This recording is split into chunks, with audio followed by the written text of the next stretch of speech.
Okay, my name is Donald Laguerre, and I'll be short and sweet. So here's what I'm gonna do. And normally when I speak to athletes, I give them the little intro, how the session is gonna progress. So I'll give you a little story, short and sweet, a little story. I'll give you a little background on my training and experience, and kind of talk a little bit about what I'm doing now and where I'm at now. Cool? Yeah. So first off, how much people in here actually know or knew there was a field called sports psychology that it existed? Okay, very good. Because at one point in time I was told, why you have a degree in this? I think you could just get a certificate, like a 6-week certificate or something like that. One of my friends told me that. So in secondary school here, I played football. And there was one year in particular, we had a real good team. But the thing is, today, we play real good. So good, or we train real good, that coach would be like, no extra running, no shuttles, no nothing. Then the very next day, we playing like we never, like it's the first time you touch a ball. And I'm thinking, we fit and strong the same way. We wear the same clothes. You know what I mean, same clothes, not the same dirty clothes. But we wear the same clothes, eating the same food. But where's the problem? So I know there had to be something up here. Didn't really understand it. And then an opportunity came up with with public admin. And for those of you interested in scholarships, I would highly recommend you check out scholarships.gov.tt. Scholarships.gov.tt. Scholarships.gov.tt. In case you miss it, I would strongly recommend them. Because when I got my scholarship, the principal of the school at the time, Sherilyn Wilkinson, she actually encouraged me to apply for it. And there were 4 different scholarships. I can't remember the other 2. First one was athletic training. The second one was sports psychology. That's all I needed to see. I said, this is it. Didn't understand it, but this is it. So that was my little story. I studied at West Virginia University, and there I got my first degree in sport and exercise psych. Then I went on to Georgia Southern, got the master's in sports psychology, and I did an internship. Now, with sports psych, you can go 2 routes. You can go the research route, where you want to go on and do your PhD and your lecturing, or both, that kind of thing. Or you can go the applied route. And the applied route was basically just an internship. So you know which route which channel I took. And yeah, and at IMG, where I did my mental conditioning intern, because APA legally take over rights of the psychology word. So I was a mental conditioning intern, and this facility is where a lot of NFL, Major League Baseball, NBA players come in their off season, or where some of the top college players who are preparing for the draft kind of train and prepare. And their theme there is the total athlete.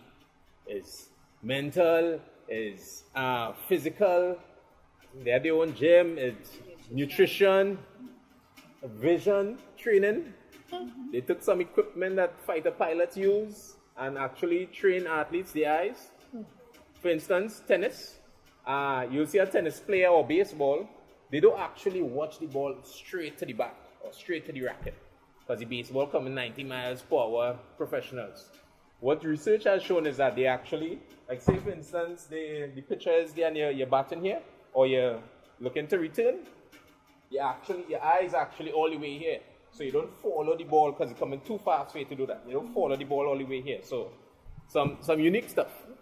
So then I came back home here, spent a year at Sport Company in their elite development and performance unit. No longer there. So I opened my private practice, and I opened my private practice because I had this vision, or I have this vision in terms of what sports psych should be locally, because it's a new field, but it's growing. It's new, global, but it's a growing field.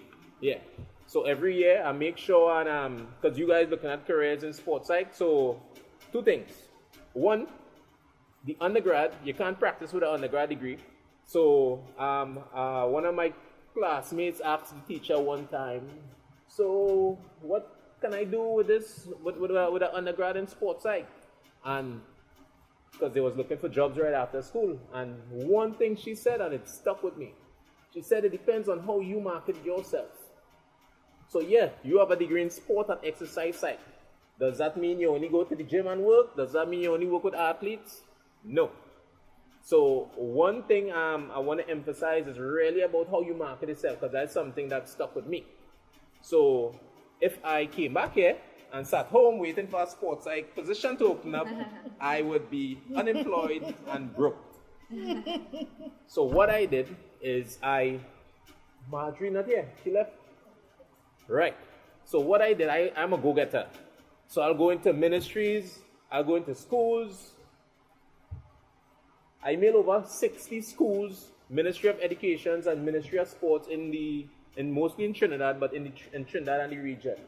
I got one reply from the international school in Port of Spain saying, well, if we see a need for you, we'll hit you back.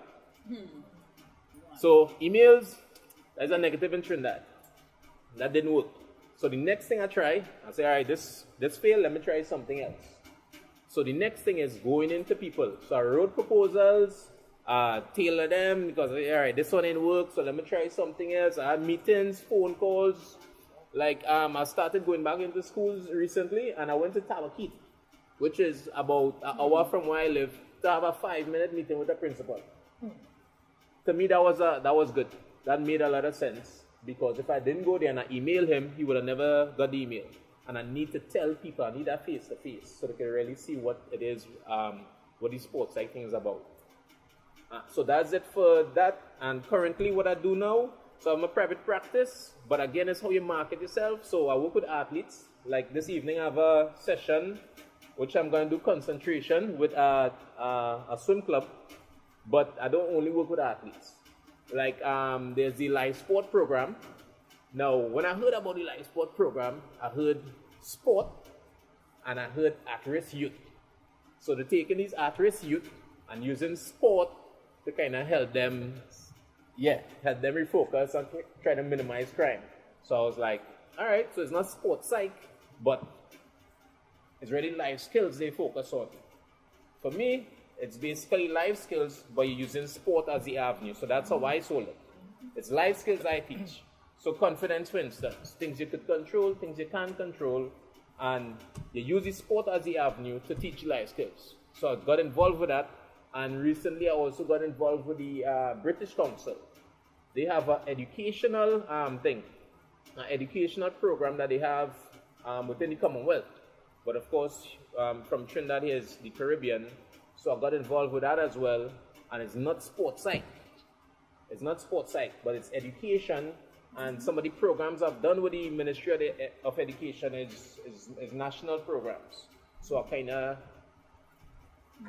use that to say, hey, I have no experience with project management, but it's essentially I've been running nationwide projects when the ministry hired me to go and talk to these different community teams around the place. Right? So short and sweet, I'm done.